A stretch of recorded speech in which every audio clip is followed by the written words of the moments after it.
You're on.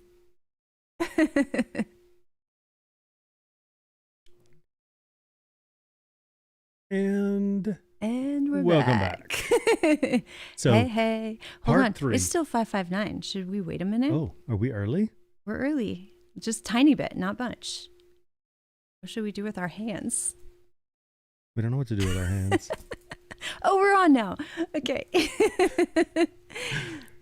Okay, part 3 Part 3. of this series, first of which was... Parental alienation versus no contact. Yes, second one was about narcissism, in the family. which is kind of the catalyst or common denominator in those two issues. Third, and we'd like to slow down and take our time this evening, it's healing after narcissism, parental alienation, and no contact. Yeah. How do you do that? And we're fully aware that this topic is the subject matter of professionals and channels in their whole. Some channels are on nothing but narcissism or parental alienation or no contact. That will not be our channel. No, it's not, but it's a huge subject. Yeah. And there's a lot of ground to cover. And so we realize that even just 3 of them is a difficult thing to do. Yeah. But hopefully lacing in some of our specific experiences, because unfortunately we feel very experienced in these matters. Not necessarily saying we have it all figured out, but are very thankful for the professionals and philosophers and folks that have helped us through the journey anyway. Why? Because you can't heal what you don't understand, and you can't bypass grief, clarity, or truth, right? Right. So the part 1 was naming the difference between parental alienation and no contact. Part 2, understanding the pattern. Which both are so important to healing, is the knowledge. You can't heal something that you can't name. Right. It's almost like you can't escape a prison that you don't know you're in. That too. Kind of that. And then this one, slowing down tonight, this one is about reclaiming self. What does that mean? Healing isn't about fixing yourself. It's about remembering who you were before you adapted. Right. That is so good. Before you adapted to the prison you didn't know you were in is that's pretty clear.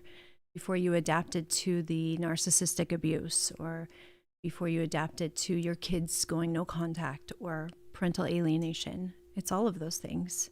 Yeah, and there's probably very few of us that grew up learning these specific things. No. About the psyche, the emotional undulations, if you will, of human relationships. Yeah. And internal emotions and how you respond to those things. So obviously the first step is awareness and truth. Mm-hmm. Without one being aware, hey, I'm tired of feeling this, or I'm tired of this situation, or this situation hurts me and I can't seem to figure out how to get relief from it. One, you've become aware of something that doesn't make you feel good, right? And also you have to take the next step and understand what that is, where it's coming from, which is what we've done in the last 2 episodes. And then once you are aware and have that truth integrated and you think it through, what are the next steps to heal from it and move on? Carl Jung says, until you make the unconscious conscious, it will direct your life and you will call it fate. Until you are aware, until you make these things, I think sometimes I know that I didn't know that I even needed to heal from anything for most of my life. Kind of goes back to being a Gen Xer, I think, part of it, but also worldview. And you think, nope, I'm fine. I am healed. But you're not really. You know what I mean? Like, you think so because of your religion or whatever. I'm healed. No, we grew up, you adapt. Yeah. And you move. You adapt and move on. And then sometimes to a fault, when you are actually in fight or flight all the time, you're adapting and moving so Constantly. quickly. It's just a constant, to survive. I think that's what I did. Until at some point, your awareness awakens. Yes. And you realize something's off. you start seeing patterns instead of isolated events, Yeah. right? Or dismissing those isolated events. So at that point, the illusion of the experience starts to fall. And, grieving the parent that probably all of us to some degree or another wish we had. And how do you heal from that and still love that person if you can, that kind of thing. Your family, this fantasy that's created in your mind about perfection and how you want to do something different or better than the way you were raised, which is absolutely a great effort, right? But, and then next thing you know, you try to do that, you're 26 years down the road, and there are quite a few things that you did better and some things you didn't do better. Yeah. And I think going back a little bit, the reason we knew this was so important is because of we've received so many messages of a lot of mothers. I noticed it's a lot of mothers who are 10, 20. One woman said she wasn't it like 40 years, still in so much pain from the loss of relationship with her children, who have gone no contact, who were alienated and then went no contact. And these women are saying, and men, but a lot of moms saying, I don't know how to move on. And it's so sad because you have to find a way, or you will be in that for 10, 20, 30, 40 years. And the fact is that even at that point, there still is hope and there still is a way to heal. And healing isn't all of it, but it is so important in order to enjoy all of it, which is this life and your journey. Well, and we certainly empathize with those people. Yes. Have felt what they're feeling, just not as long, right? And so, especially in a situation, I can see where, whether it's that mother or even that father, their entire life was those kids.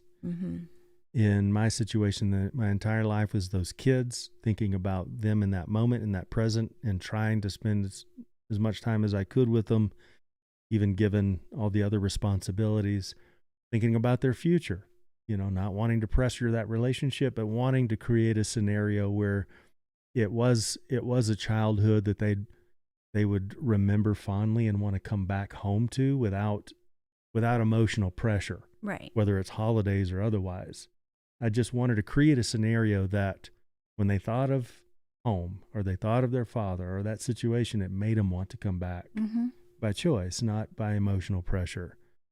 And so I can see a scenario where that prolonged, I can see a scenario where parents will wrap their entire identity in those kids. Maybe it's a mother that wanted her whole childhood and into her adulthood to be a mother, which is a beautiful thing. That was me. Maybe it's a father that, I wanted 6 kids, right? Yeah. Right. I was an only child, and that was just a desire of mine, a big family, a big, happy, loving family. And I can see that. But at some point, you have to realize, especially in a scenario where if you're in a spouse or if you're in a divorce situation or an individual situation and you're alone, that feels like an abyss. Probably you're alone. Yeah. If it can feel like an abyss within a marriage, right? That's my experience. It just felt like a void, aloneness. And once those kids are gone or now have gone no contact, that abyss is deep and dark. I can empathize with that, right? Yeah, for sure. So how do you heal from that? And it requires awareness, truth. It requires understanding who and what we are and what our point and purpose is here. Exactly. That I think is really the first step to healing. Right.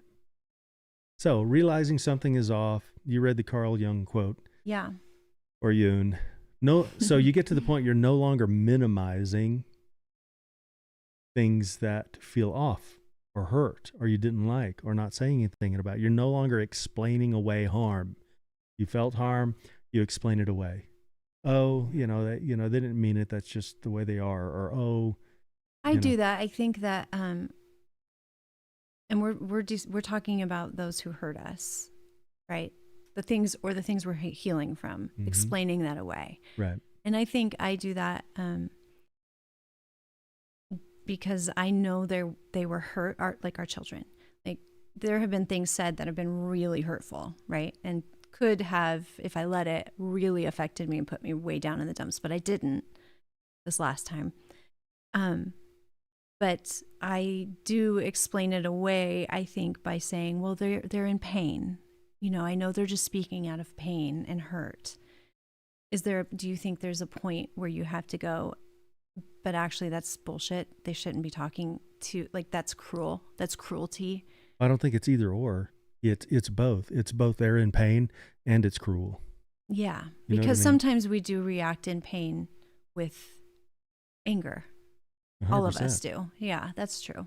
Yeah. That makes sense. So, and also, which is when you dismiss those things or aren't able to have an emotionally mature conversation or work through that in conversation with somebody, Yeah.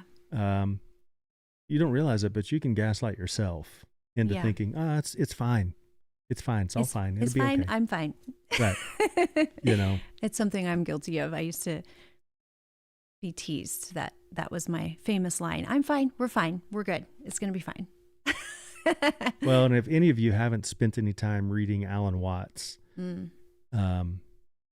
he early on back in 2019 and after, I loved reading because I resonated with what he had to say so much. And we can all feel that way about different folks, but he spoke to me so well. Mm-hmm. You know, he passed away in 1973, the year I was born. But, you know, he said, the meaning of life is just to be alive. But we spend our lives trying to justify our existence. So healing begins when you stop trying to justify, we stop justifying your pain or your existence. Who and what are we? Who and what's the point and purpose of being here is the question. Are you only a being that's here to have children? Is that your only point and purpose here? Yeah. No. And don't you think that probably that's what a lot of those people who are in such pain, like that was their only point and purpose, they think, Yeah. not realizing that they have another point and purpose in this life. I would say to those people, we certainly feel that despair, that pain, that hurt. Absolutely. You have to find somewhere in your soul to know that is not all of who and what you are. That is not your only point and purpose on this planet. Nor is it your children's only point and purpose to be your child. No. They have their own journey that they're on, and sometimes that's without you. It is. Yeah. And it certainly comes after they move out of the home, yeah, usually. Which, yeah, exactly, causes a lot of parents some anguish. Spread their wings and They fly. spread their wings. And rightfully so. Mm-hmm. You know, and so at least there was some degree of me being aware that I wanted to create a home space or scenario that made them wanted to come back to it, you know. Yeah, I did too. And I honestly don't know how successful I was at that, but it was a desire anyway. But really, not to get off point, for those that are years worth of unhealed pain, despair, abyss, you have to come to the place of knowing that your only point and purpose in this incarnation of life is not to just be a parent or not to just be a child. You're an individual being, a conscious being of energy, frequency, and vibration, experiencing life in this way for this time period. And you have to find you have to find love for yourself again. If you ever had it before, find it. I think that's so important. Well, and regardless of what your perspective or worldview is about life after this one, energy is not destroyed. Nope. And it is more than clear, scientifically and otherwise, that we're beings of energy. Yep. And it's not destroyed. It's just a matter of what you think is going to happen after the fact, you know, and some live thinking that after the fact is a very fearful thing, and some don't. And that's That's a whole nother I was podcast we'll just get going to into at say, some point. I had some things to say, and then I was like, no, we'll do that on another podcast. Well, but you see, ultimately, that's Yeah. very integral to part of Worldview. pulling yourself out of pain, pulling yourself Yeah. out of a limited perspective on who and what you are and the life that you're here to live. Mm-hmm. Your worldview is critical to that. It definitely is. So, nervous system and body healing. This is a big one. I learned this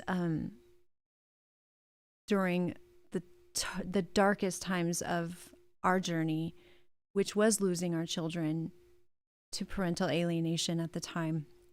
And I didn't even realize how much I was carrying. I truly did not realize that it was affecting me the way it was, because I'm not someone who has ever been prone to depression or, I was always half full, never half empty, and everything's fine and we're fine and I'm good and I'm going to make it fine. But when I finally was able to sit with myself and sit in peace because of the love of my life and the serenity he provided in our home that I never experienced before, I think my system just started to calm enough for those things to rise in a way. Does that make sense? And your physical body reacted. And my physical body reacted, and I've never experienced that before. We talked a little bit about it last night with a friend, but should I tell that story really? Sure. Okay, so this is one of the biggest things. I was sitting in the chair. Did not feel stressed. Wasn't thinking about anything that was negative at all. I was working on something, and all of a sudden my vision starts to close, and like I'm going blind. And I said, Jay, I'm not okay. I said, something's wrong. I think I'm dying. And he picks me up, like scoops me up, rushes me to the bedroom, and is so calm and collected, but walking, trying to figure out he's actually deathly afraid because he thinks that I may be dying too, I think, but he does not. I didn't know that because he's so good in those situations. And you were like, breathe, what are you feeling? And you asked me, do you want me to call an ambulance? And I did want you to, but I thought I won't make it. Like, I'm going to die before they can get here. And so I told you that. I said, I think I'll die before they arrive. So I'm dying. Love you. But I wasn't dying. I was having, I guess, a panic attack. I think that's what we decided it probably was, or an anxiety. I don't know the difference, but one of those kinds of attacks. But in realizing I had control over it, I did. And I'm not saying everyone does. I don't know everyone's story, but I realized that I did. He talked me through it. He put my hand in ice and helped me breathe. And I came back to, for about a week or two after, I could feel them coming on again, but I was able to talk myself, down from it and breathe. But I mean, that was a huge thing. It was so terrifying. I literally thought I was going to die, but I realized it was just the stress and the sadness and the healing that needed to take place that I've never noticed before. Well, and that's one perfect example of trauma living in the body. Yes. So, who knows how far back that goes back for you? Right. In terms of, constant fight or flight or various forms of trauma living in the body. And it gets stuck in there, right? And think for a second for those that we've read who have been 10, 20, 30 or more years dealing with the trauma and the pain and hurt of losing their children. I get it. We don't know their story, right, nor the children's story. We're just taking comments that's being said. But if somebody's saying that, it's regardless of whether the no contact was justified or not, it's still a painful, traumatic thing. Mm-hmm. And that lives in the body. It's like a true, like, I can't imagine. I always joke about I'm definitely going to go first because I cannot be here without you being here, right? That would be a huge trauma. You want to make me and cry it would again. It would feel like I don't know how I'd come out of that grief. Well, similarly to what we're talking about here tonight, I just recognize that as being something that may be excruciatingly difficult. Of course. Just like coming out of losing our kids was excruciatingly difficult. Yes. It took some time and some learning. So, in your nervous system and dealing with these situations, your reactions were adaptive. Healing requires safety, not force. Which is, sorry to interrupt you. I was going to say, which is, I think, why I finally began to feel all those things, because I was finally in a place of safety with you. It was almost like a purge, it seemed. It was like a purge. It was like things just coming out. Well, and itchy kind of. Yeah, I had the itchy neck, weird stuff that I dealt with. Yeah. Super itchy neck for weeks and weeks. Yeah. That was weird. You want to read the Joe Dispenza? Joe Dispenza, if you don't know who he is one of my favorites. He's a doctor. He's an amazing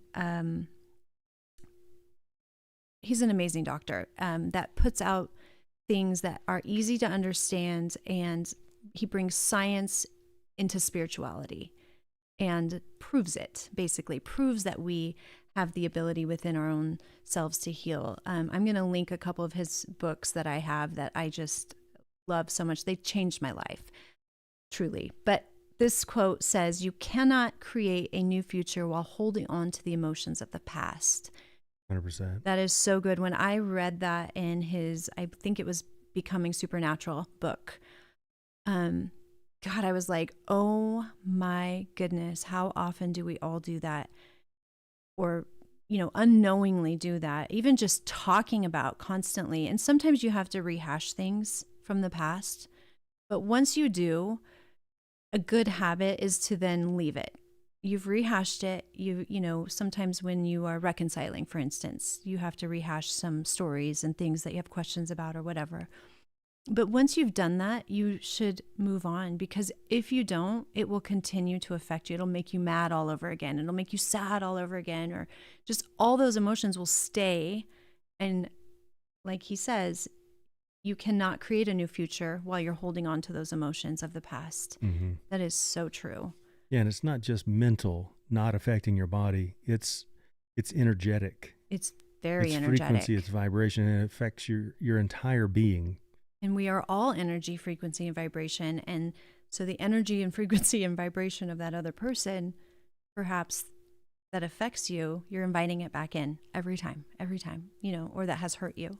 Yeah, and that's part of this series is learning how to be aware of, recognize, see the patterns, and then what do you do about them? Mm-hmm. Because you don't have to absorb everybody's energy.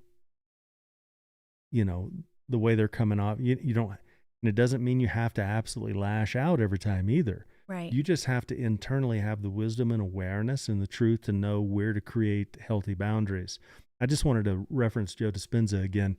What I love about him is 100% see how what he teaches and the quantified results that they get through testing and monitoring and things, the activities energy of what he talks about, it, when you really get down to it and you're free to read it, I read that in the church monastics or saints or, holy men and women. Yeah.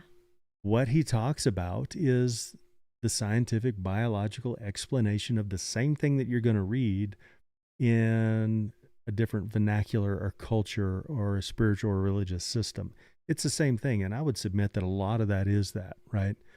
A lot of it has either been information suppressed about who and what we are and what we're actually capable of. Yet we have these glimmering pieces of light from different religions or spirituality. Yeah. They're like, oh, well, that's the same thing. Yeah. Right. That's what he does. And it's fascinating to be able to read both, right? Oh, here's how, this particular portion of the church or this particular religion or spirituality is explaining this experience. And then you read somebody like Joe Dispenza, and it's really the same experience. He's just given you the scientific and technological explanation and proof of seeing the actual results. Anyway, highly recommended. Definitely. Healing isn't rehashing the story endlessly. Like we said. Can't do that. It's so damaging. We had to work through that, I would say, again, going back to the beginning, as we were beginning to face these things and figure them out and name them and then heal from them. Not rehashing was hard for me. I think probably harder for me than you. Maybe because I'm a woman, I don't know, but I, just trying to figure it out. So I'd rehash it, and then I need to talk about it again. And I mean, I do think sometimes it's necessary for a minute, but to continue to do that for years on end is just not the way. It is not going to heal or fix anything. Well, the other end of that pendulum is not rehashing anything or not discussing anything at all, right? You've got extremes here. Healing isn't rehashing the story endlessly on one end of the spectrum, and the other end of the spectrum is not discussing any of it at all. Right. Neither one of those is there's is a middle. healthy, There's right? definitely a middle. It's regulating the body so the mind can follow, right?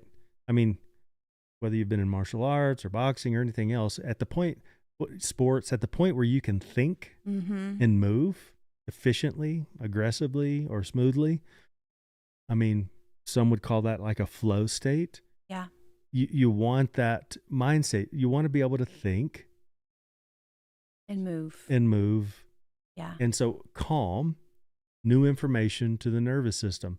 You need calm to incorporate new information into your nervous system. Yeah. And you also need the intellectual flexibility to perhaps look for sources of information and truth outside of what you're used to that might help you.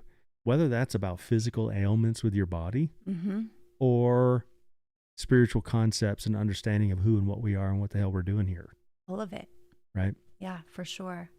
When the body finally feels safe, your soul can exhale. That is truth. I have, again, you have provided such a safe space for me to grow and heal. And I could have done it without you. I don't think everybody needs another person. I'm doing it within myself. But being loved by you and the space you provide me to in the sovereignty that I have to go within, to sit by myself, to sit in the dark alone, which we're going to talk about pretty soon, so that the light comes to the surface. I was able to do that finally, and my body, it fought me a little bit, but it finally felt so safe, and my soul was able to exhale. And that is the most magical, beautiful thing. And I'm not trying to come across like, we're just so perfect and everything's perfect. It takes work. We have to work through our old habits, our old communication styles and all of that. But emotions. To be in a place in my life now where I am safe and I am aware and conscious and able to exhale is beautiful. Yeah. Boundaries are not. So how do you, once you acquire calmly this new information, this new awareness, new truth, begin to understand what it is? Boundaries are not punishment. So you begin to learn there are relationships that just are not healthy for me. They're not helping me. Doesn't mean you have to cut them off cold turkey. Doesn't mean, if it's somebody that you can approach and say, hey, let's sit down and have a talk because I care about you. I would love to have a relationship that's deeper than a wet spot on the pavement. So in order to do that, here's some things I need to talk about if you're willing. If you have somebody that wants to do that with you and can sit down and do it and isn't defensive and certainly wants to do that with you, then you've got somebody you can walk forward with. If you can't do that, you've got to think about what to do. I instantly thought about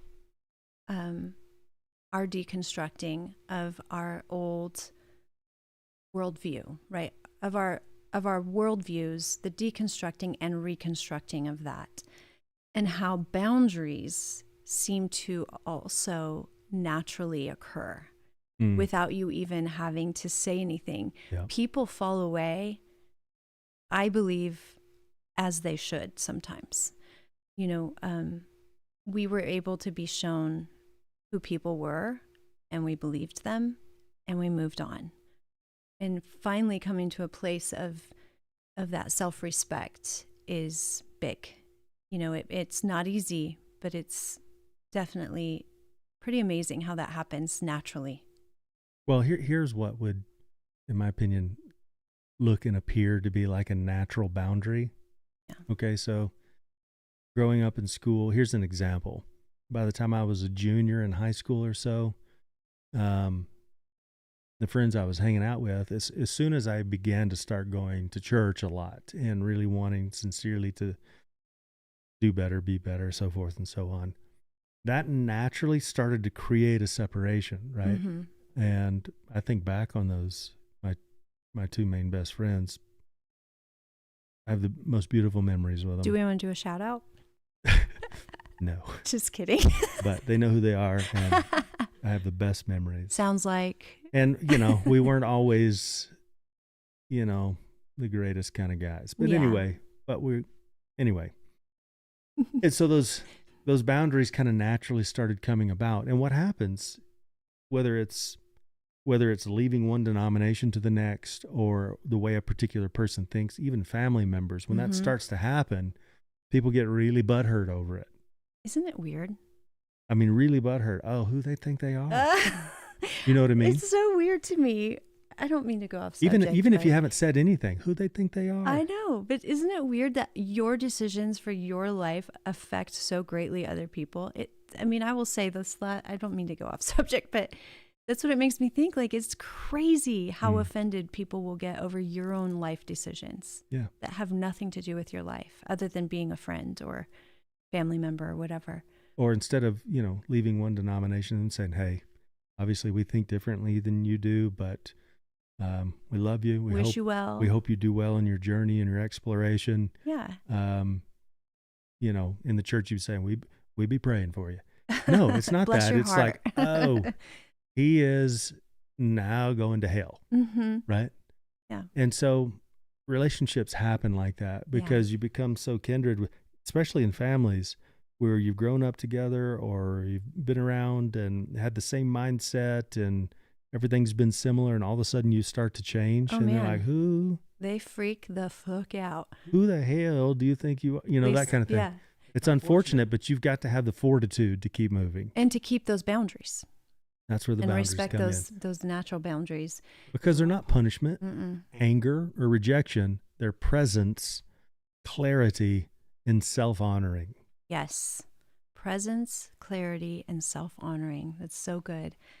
Eckhart Tolle, who we love, I love especially, says, you don't become good by trying to be good. You become good by finding the goodness that is already within you. Now, I read that coming from the background I come from, and you aren't taught there that you're good, that there's any goodness there. And that if you think there is, that's a fast track to damnation, right? Right. So that's a whole nother podcast and discussion. But don't you think in that case, there's also a different definition of what is good? There's a strict line in that worldview. That's what is good and what. Right. So this wouldn't be understood probably, but you become good by finding the goodness that is already within you, which is what we've talked about before, remembering. It's a remembering. It is. Well, and no contact not being hateful, right? Distance being a form of peace, choosing alignment over chaos. So you have to know, because everybody does this, that let's say my kids, they have justifications for the decision they're continually making on a day-to-day basis to not reach out, right? So something they've concocted in their mind or is justifying those actions. I can't do anything about that. I can't force it. I'm not going to constantly beg or plead or grovel. But they know me well enough to know how much I yearn for them. Yeah. Right. And that's an ever-present thing. I can honestly say that'll never go away. No. How do I then, if that's never going away, how do I then be happy, pursue life, live, learn, love without spending 10, 20, 30, 40 years in a traumatic grief that just sits in my body. Mm-hmm. Right?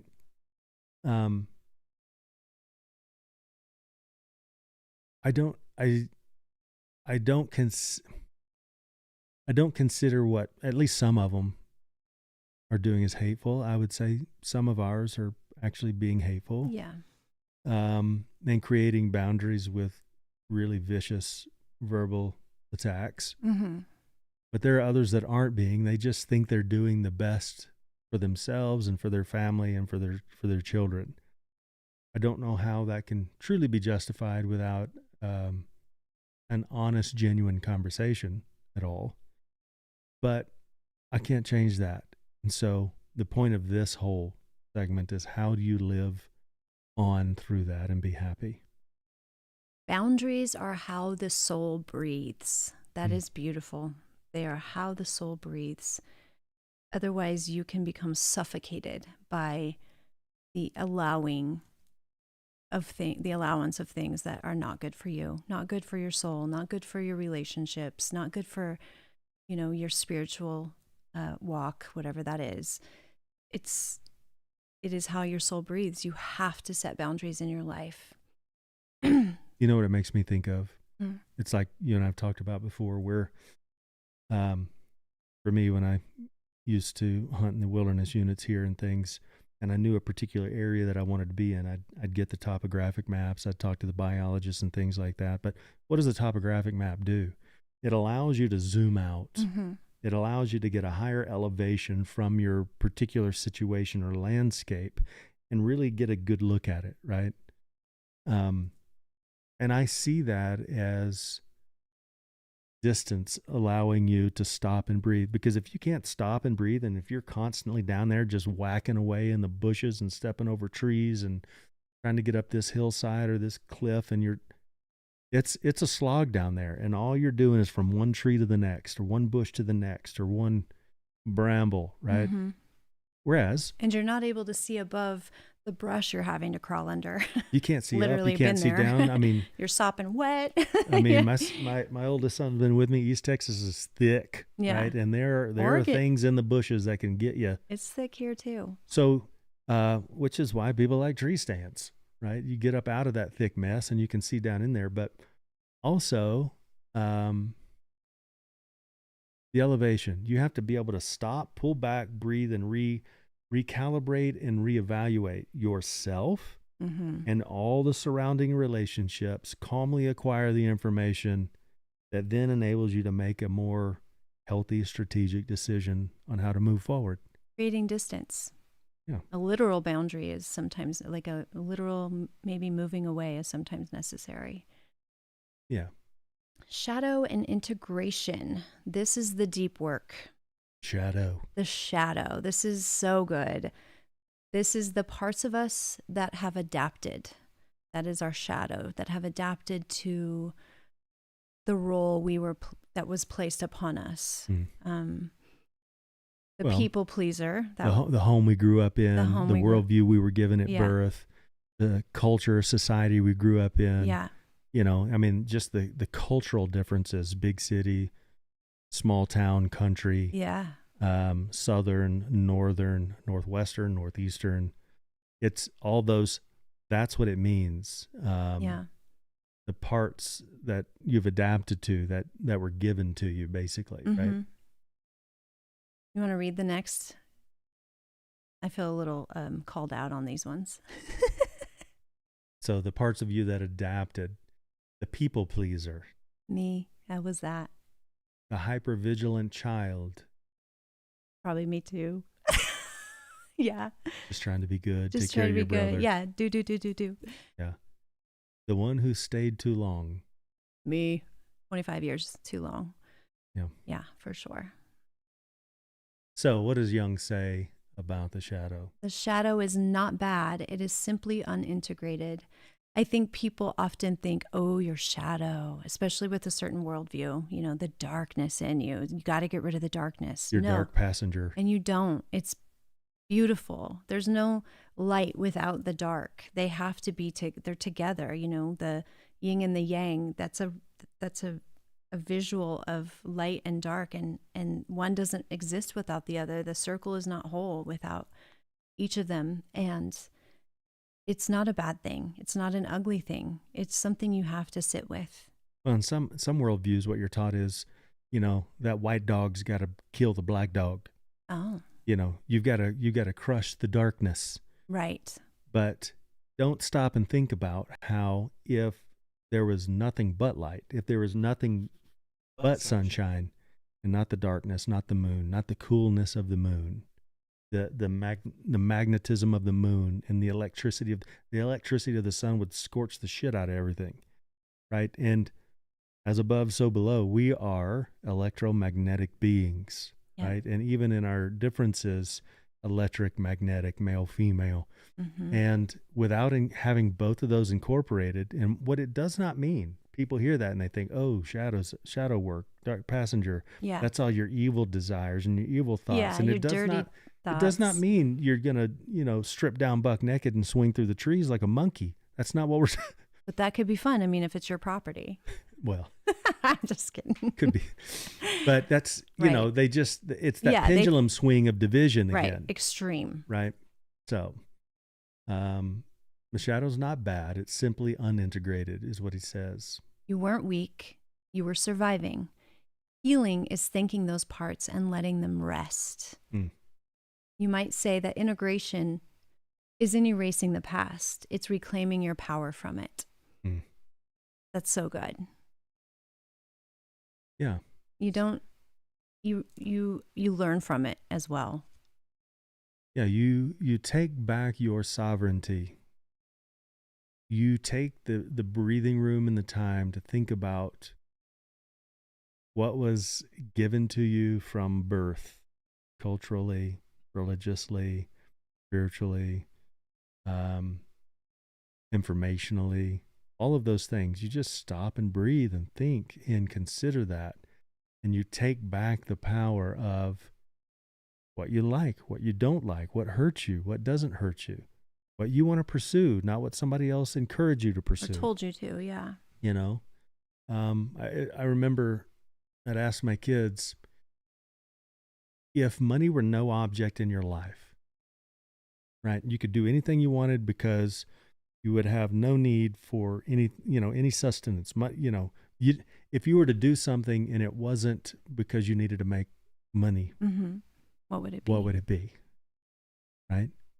And I would say, find a way to pursue that. Yes. And live simple, and the money will come later. I never got to do that. That's why I also say kids, both older and younger, most definitely can see and feel, even if they can't quite put their finger on it, the unlived lives of the parents. You feel like as a parent that, like I never thought to myself other than, the change in direction of what I was going to do occupationally. I never thought that my kids were preventing me from living the life that I wanted to live. What I knew at the time was it was a spousal change or direction, right? That didn't continue on with what was agreed to before we started. But I always said, that's not their fault. I'll do whatever it takes. And I just pivoted for 26 years, right? Yeah. And so, but there's an unlived life there that I know to some degree or another they could see or feel. And I don't want them to have an unlived life. I want them to live, right? You go ahead. So this is where consciousness, awareness becomes embodiment. So you're reclaiming sovereignty. What does that mean? Reclaiming sovereignty doesn't mean that you're giving the big FU or middle finger to every jurisdiction and lawful order out there. But again, that's the pendulum swing. Reclaiming your own sovereignty means understanding some of these things that we're talking about and living free enough to breathe and think. And returning energy that isn't yours, not absorbing or taking on the energy of others. It's not meant for you to carry. It's not meant for you to carry. You carry what you want to carry. Mm-hmm. Right? That's so good. Letting go of roles that were placed on you. This is a reoccurring theme throughout this, I would say, is really learning to let go of those roles as a mother, as a wife, as a father, as a, whatever was placed on you, or as a, whatever religion you are. Mm-hmm. I think that you claim your own role, like find your own role. What is your role? It's your sovereignty. It's up to you. And don't make one role the whole thing, I am a mother, and I loved being a mother. It was everything to me. It was all I ever wanted as a young girl, is to be a mother. But that is not the whole of who I am. Mm. I am a mother, but I'm also a friend. I'm also a sister. I am also a wife. I am also a spiritual being of energy, frequency, and vibration. I'm all of those things. You can't just stand on one of those roles and stay there, because people fail you. People fail you. We fail each other. We fail ourselves. We fail ourselves. So, no longer seeking validation from those who couldn't give it. That's kind of what we just were talking about. Couldn't or won't sometimes. Yeah. Because of their own insecurities or things. Well, and I think realizing your validation does not come from a man. I mean, a human. Mm-hmm. Our validation, our joy should not be dependent on a person. No. It's within us. That's very important. Alan Watts says, trying to define yourself is like trying to bite your own teeth. It's futile. Everyone is now trying to bite their own teeth in this very moment. Trying to pin yourself down to a comfortable, broadly accepted role by all those around you that you're clinging to. Yeah. It's kind of a pointless thing, because you'll stay stuck in a scenario that is not the fullness of who you are, or can be, or should be. And trying to prove who you are to everyone around you. Certainly don't need to do that. You do not need to do that. No. Your actions will speak for themselves. And when you do that, life will give you whatever experience is most helpful for the evolution of your consciousness. So that's starting to touch on who and what we are and what our point is here. Mm-hmm. And the evolution of consciousness, right? If you're not implementing some of these principles of, breathing, taking some space, growing in truth and awareness of yourself and everyone else around you, taking a 30,000 foot view and just starting to understand the landscape, then you're really not remembering who and what you are. That makes me think of, and that's an Eckhart Tolle quote, that life will give you, it'll continue to give you whatever will help your evolution, right, of consciousness. And if you don't learn it, it'll continue to give it to you over. And, so you see that. And Joe Dispenza talks about that too in one of his books. But it's about, like, until you learn the lesson that life is trying to show you to learn, it'll continue to happen over and over. The pain will continue until you stop and listen and heal from it, mm-hmm. and grow from it. You can't, it's kind of the wallowing. You're wallowing so much, you're forgetting to, like, pay attention, like, oh, this already happened.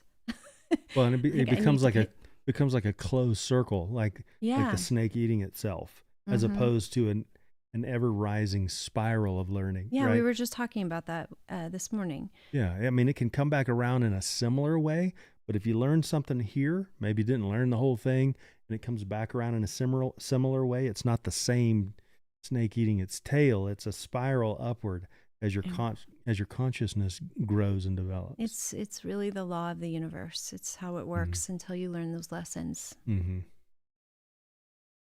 Okay, the evolution of our consciousness is a big part of the point of our existence. Remembering who and what we are. Just said that something similar. It's when you take pride in who and what you are.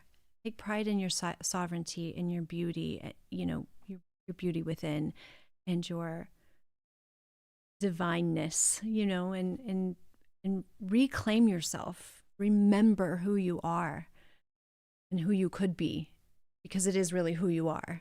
They're designed to wake you up, right? Yeah. It's not because they're fair. Some things in life are self-induced. Some things are outside of your control. Mm-hmm. Sometimes it's a combination of both. And it's not that it necessarily feels fair. No. But it's there to wake you up. It's how you react to it. It's kind of it's how you react to it, and it's how you self-reflect, internalize, and explore what the point and purpose of that is. So are you going to grow from it? Right? Am I going to grow from this whole experience that we had when we got together and how it went down and what was said and what was done? Or am I going to wallow in it and not learn anything from it and just spin around in a circle that's not spiraling upward and growing? No, we are spiraling up, baby. Right. I refuse to go in a circle. Intuition returning. So when we are remembering and what that means, and we talked a little bit about this when I talked about my awakening, your intuition does start to return. When you start to remember who and what you are, when you start to heal and spiral up rather than continuing in the circle, your intuition does return. Your dreams for what you dream for yourself, your manifestation, what you want to manifest becomes clearer. That is so important and will make such a difference if you just stop and spiral up instead of continuing in that. Recognize that. Sensitivity becomes strength. That's, I think, part of, again, what I talked about in my story is just being safe enough and feeling loved enough to be sensitive and honoring those emotions within myself and softness. And that is my strength, because I can become clear in situations that maybe normally I would have been, angry and not thinking straight. But it's being able to be conscious and aware in those moments that you're facing hard times or pain or whatever it might be. You know what it makes me think of? It makes me think of my most sensitive child. And when she was a little girl, she was always the one with the animals and the bugs and the puppies and the kittens, and just beautifully sensitive, very contemplative, quiet, but not always. And as she grew older, sometimes her brothers and sisters would take advantage of her. Like I've got her next oldest sister is very outgoing, very boisterous, and as they got older, my younger daughter would feel that. I mean, it probably felt like bullying a bit, emotionally, or like brothers and sisters do to each otherwise. other. Yeah. But I wish I would have known more about this stuff on how to encourage that sensitivity while at the same time having a mature understanding of how to create those boundaries that would enable her to know and understand that sensitivity was a beautiful thing, a gift, and how to explore the benefits of it in her life with herself and with others, and also protecting it, right? Because she was taken advantage of by our previous family, and I just know that her sensitive time during the and what you mean is manipulated. Yeah, emotionally manipulated, because she was taken advantage of during the time that we were leaving our spouses and coming together, and her sensitivity was taken advantage of. Her sensitivity was taken advantage of, and which then resulted in, manipulative, planted feelings and thoughts that she knows isn't true or 100%. right. So I hope she recovers that true, sincere, genuine, beautiful sensitivity someday Mm-hmm. by recognizing how to protect it in a healthy way and also project it in a healthy way. Yeah. Because it's a beautiful thing. Mm-hmm. Not all my kids had the sensitive insights that she did. I'd love to sit and talk with her about Mm-hmm. particular things because the way she saw things and her humor was. And you used to have those conversations there for a while. I tried. Yeah. No, but it was beautiful, and I Mm-hmm. just wish I understood more about this. Yeah, back I then. know, but we don't know what we don't know until we know it. Right. Right? Healing doesn't make you smaller, it makes you truer. Mm, That's so good. that's huge. Mm-hmm. You find yourself through fire, through the hard times, it's always hard times are always opportunities for growth, healing, awareness, consciousness. They're always an opportunity for that, and that's how we should look at them. I was just talking to my family member this morning, and he said we shouldn't regret, any of the hard times, because they're what got us here today. Mm, They are why we are who we are today. And that is so. We should be thankful in those times, and always look at right in the face and say, okay, what am I supposed to learn from this? How can I grow from this? How can I ascend? mm-hmm. Absolutely. You didn't lose yourself. You found yourself through fire. Yep. You find yourself through fire and you rise. It's so good. Healing isn't linear, it's cyclical. And every time you choose yourself, something ancient and wise within you remembers. That's good. So beautiful. It is not linear. It's what we're talking about.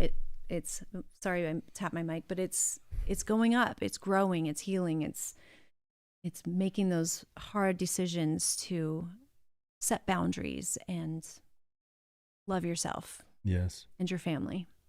Well, and to make right where you fucked up too. Absolutely. That's part of it. You've got to clear that energy. Yes. Right. And that was like the plea I made to my daughter: clear that energy. Even if you never talk to me again, clear that energy out and make that right. Right. So that you can step back into that powerful, beautiful sensitivity that you were given with. So seeing clearly, the fog lifts, the story stops making sense, the body reacts before the mind catches up, old roles no longer fit. Yep. When you are finally healing, the fog lifts and you start to come out of that darkness that you were in, that depression perhaps, or anger or bitterness or whatever it might be, revenge. And you start to realize that those roles no longer fit your life. Those are no longer who you are. You're not going to claim them. You're not going to gaslight yourself or let anyone else gaslight you. You know who you are. Well, and we were given roles as kids. Yeah. We gave our roles as kids, and we're saying this to them. We gave you a role based on our preconceived ideas, our preconceived notions, our worldviews that are different now, more robust, better, we think. But now going back, that would be more of a conversation instead of, this is how it is, this is how you have to be. Instead, it would be, let's consider these ways or these options, right? And so consequently, and it would be, tell me who you are. Yeah, exactly. I want to hear who you are. I want to know you. Yeah. And I want you to know me. Right. That's what it would be. That's beautiful. One does not become enlightened by imagining figures of light, but by making the darkness conscious. That's Carl Jung. Yeah, it's what we're talking about. It's exactly what is necessary. You have to make the darkness conscious. You have to be aware of what you're dealing with, not only within yourself, but what you're healing from.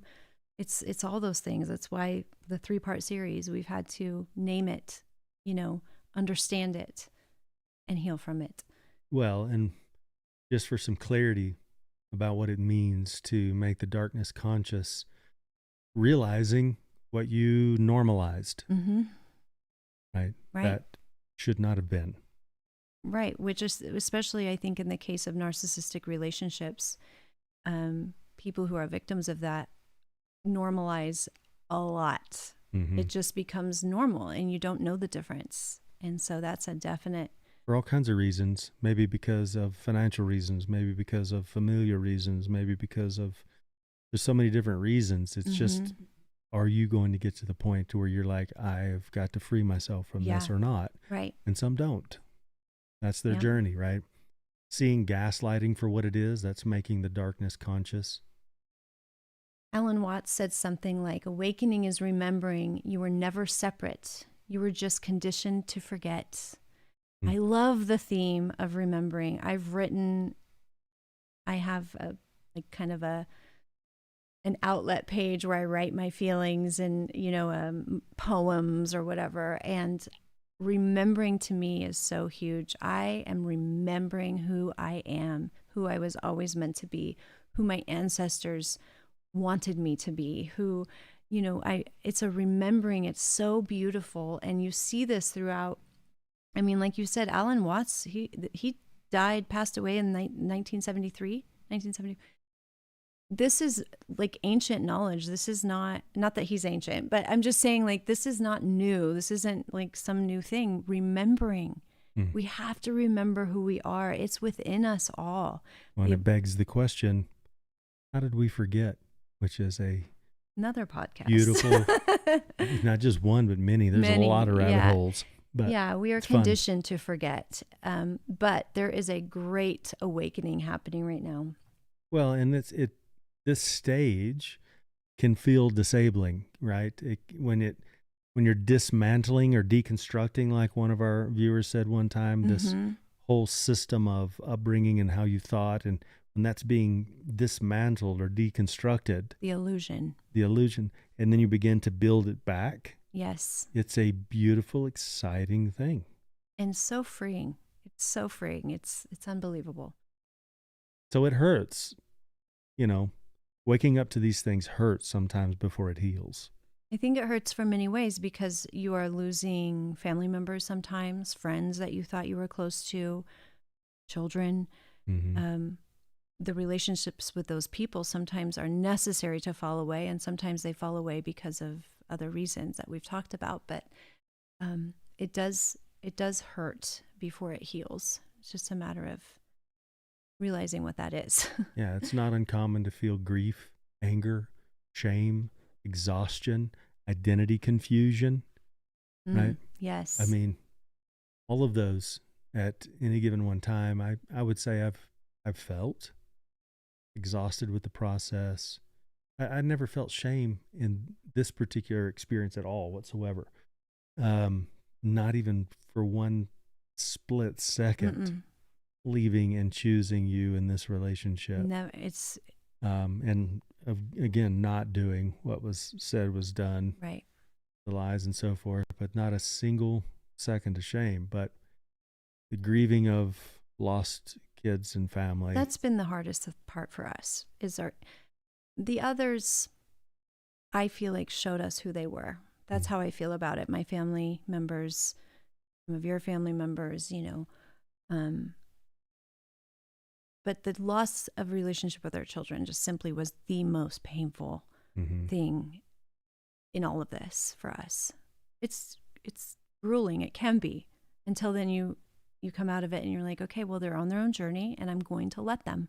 I'm going to let them, not because I need to give them permission, but it's, I guess I'm referencing sort of the let them theory, but it's true. There's some truth in that. Like, it's not for me to control. I can't. They have to walk their own path and I have to walk mine. And I'm not going to wait on the path. I'm going to continue on mine. It's beautiful. Well, and there was a beautiful path. there was some exhaustion at some point, but that mostly had to do with just learning and dealing with the narcissism or narcissistic things that were constantly, it was an onslaught for a while. But I'd say all in all, when you look back on it, we kind of figured that out pretty quick. Yeah. Felt through it, definitely got angry, and then reached a point where we moved on. Right. And then what did we do when we moved on? We live a simple, peaceful life. And we started learning. We started growing. Mm-hmm. We started integrating. We started doing all of these things that we're talking about because, and we're not saying it's the only way. We're not saying our way is the right way. We're not saying we're professionals. We're just saying you're looking at a couple of people who are very damn experienced with this shit. Yeah. Right. And right. This was really the process and things that we read and discussed and talked about that helped us get through it and not wallow in it. Conscious awareness often feels worse before it feels better because you can't unsee what you finally see. I think a lot of things feel worse before they feel better. I mean, even think of bruising. Like when you hurt yourself, it looks worse before it looks better. I mean, healing looks worse and feels worse before it feels better. That's just holistically, body, mind, and soul. And I love that because now you see, and you can't unsee those things. You see clearly. Bridge awakening to healing, right? So how do we bridge waking up, or what I like to call conscious awareness, into healing? Remembering. Awareness alone isn't healing. The body has to feel safe enough to let go. And we talked about that earlier. It's so important. Put yourself in a place to feel safe enough to let go, whether that's through meditation. I mean, there's lots of avenues that you're going to have to take to find peace and real being able to sit in the dark with yourself and being able to for that light to rise again. It takes work. It is not just like, yeah, I'm going to heal from it. Let's just move on. That's not healing. That is denying. Well, and there's a real practicality to this as well. The body has to feel safe enough to let go. You may have individuals or an individual that are aware of the relational situation they're in, but monetarily or otherwise, they know that if they were to sever that self for their own health and well-being and life, for a happier life, what an absolute devastating shit show that would be, right? Sure. There are those.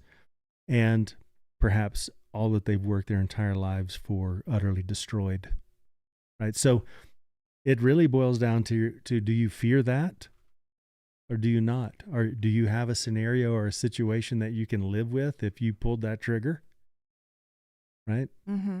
And at some point we'll talk about what we thought and felt in our one discussion before we made the decision.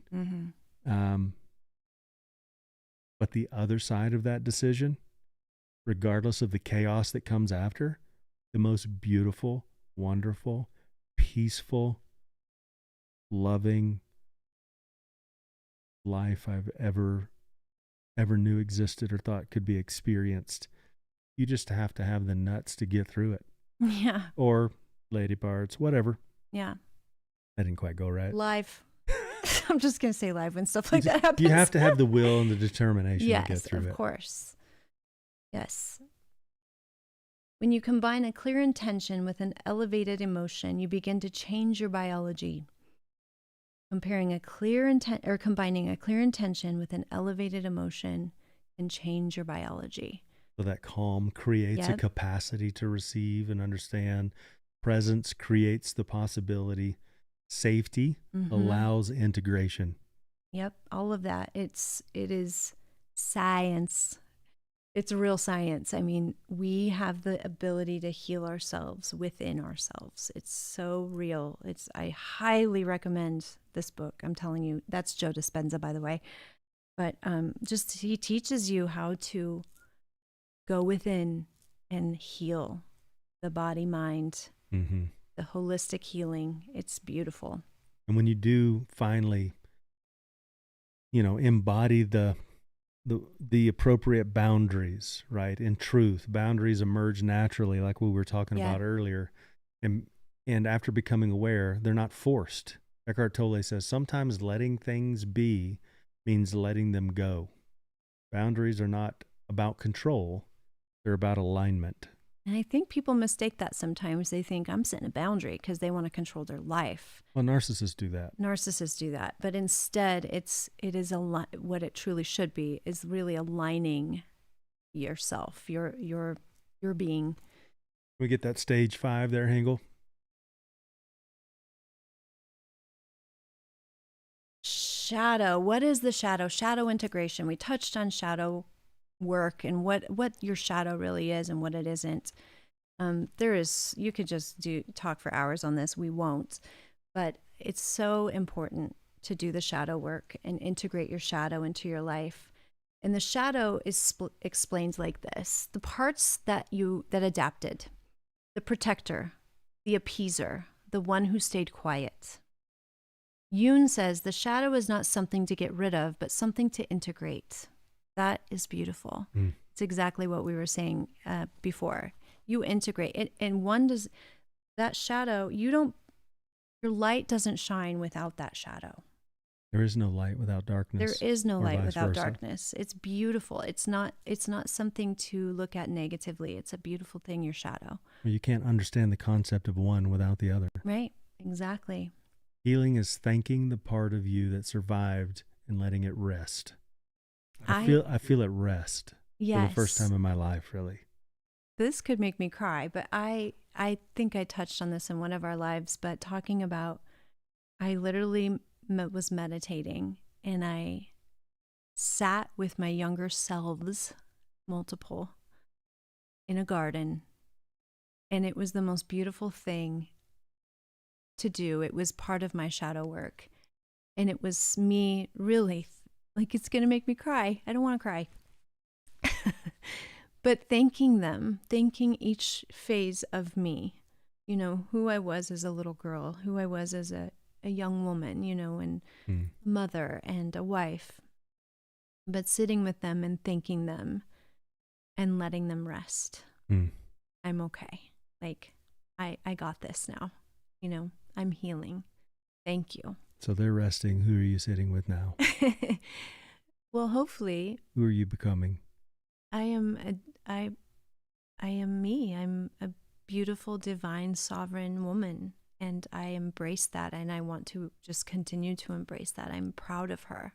Learning who you are without those other identities. Yes. While they rest. Yes, letting them rest and thanking them for what they gave me and what they taught me. That's good. Yeah.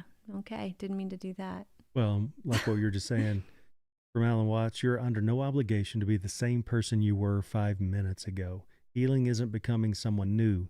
It's remembering who you are, which is exactly what we just talked about. Yeah, it's so good. Conscious awareness or awakening opens the door. Healing teaches us how to live beyond the door.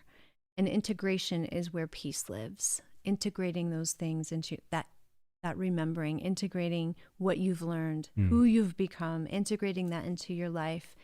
That is where you find peace. That is where you heal. Yes, I was a mother. Yes, I messed up. Yes, I loved my children to the best of my ability. Owning and honoring those things, awakening to who you are now, opens the door. Healing from the guilt, the shame, or pain others caused you, or, healing from all the things you need to heal from, and then integrating it. That is where peace lives. That is where we, I believe, live now. I know we do, but it's still a continued process of integration, I think. And this is what we'd say to those that say they're still struggling after years and years. You need to feel these things for yourself: gentleness, patience, self-trust. This process takes time as we move through an ascending spiral of conscious awareness, not a closed loop. It's realizing, again, that you're more than just a father. You're more than just a mother. You're more than just a son or a daughter. You're an infinite being, of conscious being, of energy, frequency, and vibration. And you're here for an experience, and you're not solely and completely defined by one of those things. And forgive yourself and be patient with what you've done in the past. I think being patient is so important in healing for when I think of these mothers and fathers who are still struggling with the healing portion of it, in some of the things that we've talked about. Being patient is so important. It's an everyday thing, and it'll get easier and easier the more conscious and aware you are of it, the more you're integrating it into your life daily, consciously. I think that's important. You can't just expect to heal without being conscious of what you need, the choices you need to make daily. You know, Exactly. I think that's so important. Patience. Well, that's kind of like what Carl Jung said here. One does not become enlightened by imagining figures of light, but by making the darkness conscious. This isn't a rejection of light or spirituality. It's a warning against bypassing. Forgiveness is just one step, not the complete healing. Right. And unfortunately, some of our worldview systems say, "Oh, you just forgive," and it's a bypass, because there's a lot more to this process than just forgiveness. If you want a relationship. If you want a relationship With that person. Right. Right. And not realizing what you're doing to yourself by not doing it as well. Very true. So, Jung understood that the psyche doesn't heal through fantasy, it heals through integration. So when he says imagine figures of light, Yes. he's symbolizing, or they symbolize pretending everything is fine, imagining figures of light, forcing forgiveness prematurely, forgiveness without integration or reconciliation where possible. Bypassing, which is what you're saying. Yeah. Toxic positivity. You can hear some of that. Especially in the, yes. Woo-woo. Well, and people would say that we are woo-woo, but there, especially in that world, just everything's fine. It's just be positive, and it's not, and you shouldn't. Because sometimes it's ugly, sometimes you're mad. So, you have to feel the feels. You have to feel, and it's part of your shadow, right? You have to honor all of it. It's not always positivity and light. Yeah, there's a real spiritual bypassing trend going on in every aspect. Yes. Identifying only with the good, strong, or enlightened self. Yes, you need to identify with your shadow. Which is a sensitive, insecure, protective portions of yourself. Yep. In contrast, making the darkness conscious means naming what was denied, feeling what was suppressed, acknowledging what shaped you, bringing awareness to what ran your life invisibly. Jung believed that anything that remains unconscious will act out through us. This is so, I love how this all works together, because it's exactly what we were saying. It's going to continue to come in a circle, and you're going to act out, the same way every time until you become aware of it, until you become conscious of it. Well, you can say you forgive all you want to. Yeah. But unless you integrate and understand and work and make those unconscious things conscious, it's still in there. It's still in there. What darkness means. Well, what it does not mean is evil, shame, failure, being bad, right? Swinging through the trees like naked monkeys. I don't know that that's bad. That's a bad example. I'm just saying. Well, Jung says that darkness is unfelt grief, unexpressed anger, internalized blame, survival adaptations, which would be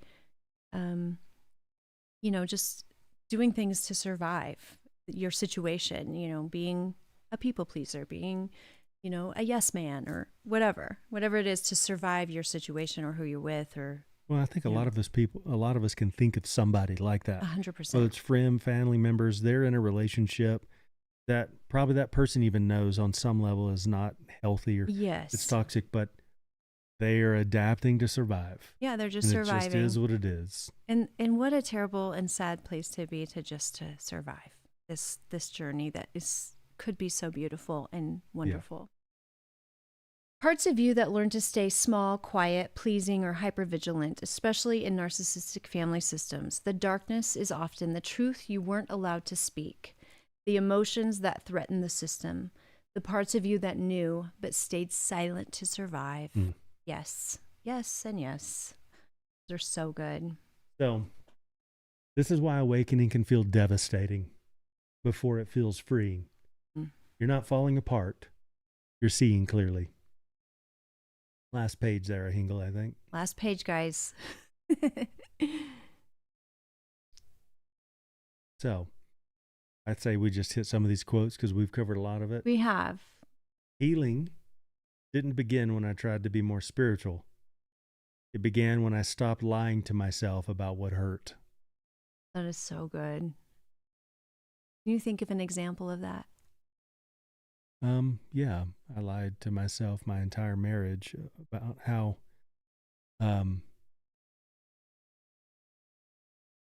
the radical change in future direction that was definitely discussed prior to was essentially taken away, and lying to myself about the utter and complete lack of affection or depth of relationship, conversation, and affection. I lied to myself for a long time and just said, it is what it is. I just got to keep moving. Yeah. Got kids now, kind of a thing. I think I would say that would be probably my biggest thing too, is my previous marriage, is lying to myself about how much it hurt and just trying to make it better. That would be what just trying to make it better all the time. Yeah. Well, and on all fronts, I love this one. Awakening is the courage to look where you were told not to. I love that. Shame on your name for looking where you're... Shame, I know your name. If you can name that movie, I'll send you a jar of tallow. Awakening is the courage to look where you were told not to. So good. We had the courage to look where we were told not to, and it created the most beautiful, peaceful, abundant, amazing life that we could ever imagine. That's what I would say. Because we had the courage to look where we weren't supposed to, according to those, and make decisions accordingly. And we're still peeking around corners we're not supposed to. It's pretty damn exciting. It is. It's amazing. I love it. Healing isn't about erasing what happened. It's about teaching the body that the danger has passed. When you can finally get to that point, when I was able to get to that point of realizing I'm no longer I don't need to be in fight or flight anymore. I am at peace. I am safe. That is an amazing place to be within your own body. When the body feels safe, the soul can finally come home. Yes. You're my home. I was going to say that. You beat me to it. You're my home. Yes. But it doesn't mean it has to be within a relationship. We are each other's home. But speaking to those perhaps that don't have that in a partner, you can find that is within the reason we have that is because we found it within ourselves. We found sovereignty within ourselves first. We peeked around those corners at the things we weren't supposed to be peeking at first by ourselves, and it led us to each other. So anyway, that's a whole nother podcast. Well, and we're wide open to more questions if you send them in. Yeah. We'll try to answer them the best we can. Obviously, with our Amazon affiliate links, we'll link some of these best, and it doesn't cost anything to them to click through there for the purchase, right? Nope. We'll put those on there.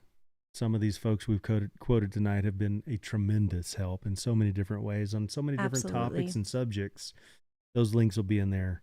Yeah, in the description. In about an hour after this live drops. So we love you. Yes. We hope this helped some. It truly and sincerely helped us. Yeah. And I'm sure many of you have some experiences with other folks. I mean, there's other authors, there's other things we've read and learned from. But I hope this sparks the courage.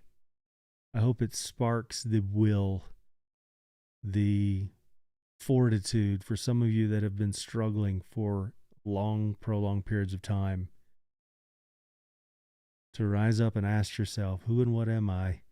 And what is my point and purpose here? Because I am here to tell you, we're here to tell you, you're more than just a daddy, although that's a beautiful thing. You're more than just a mommy, although that's a beautiful thing. You're more than just a daughter or a son. I'm sorry. You're here to live and experience and grow. I'm sorry. I do this. And thank you, Marnell. We love you guys, and good night to you too. We'll probably see you soon. Yeah, we will. Yeah. Okay. We meet again. Well, thank you again. Peace out. Live love strong you guys. and prosper. Yes, love you, love you. We'll see you on Saturday. We out here. Look how good our wood planks look. I know. We built those. I did. I mean, I sort of did.